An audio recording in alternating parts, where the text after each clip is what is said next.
și noi că ești în barcă,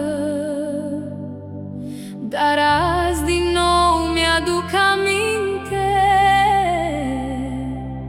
căci tu ești biruința. Și noi azi, ca și Moise, ridicăm mâini spre cer. Te rugăm, Iisuse, Doamne, să ne dai azi ajutor. Revarsă Duhul Tău Sfânt, să ne dea acum putere, să fim biruitori în lupta cu cel rău.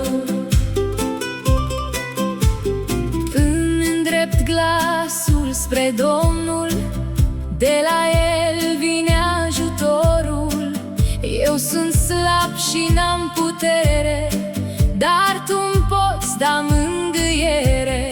Și noi azi, ca și Moise, ridicăm mâini spre cer.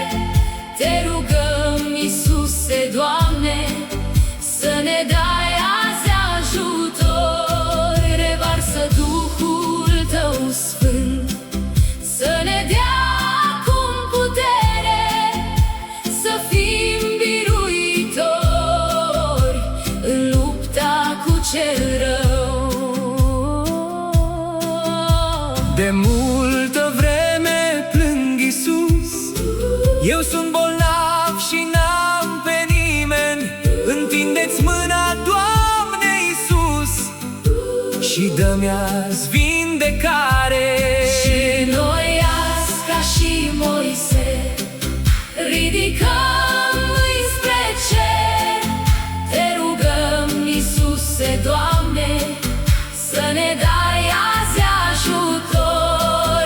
Revarsă Duhul Tău Sfânt, să ne dea acum putere, să fim biruitori în lupta cu cel rău. Mâna Ta mă sprijinește în necazuri și în încercări. Nu mă tem, căci ești cu mine și-mi dai biruință. Și noi azi, ca și Moise, ridicăm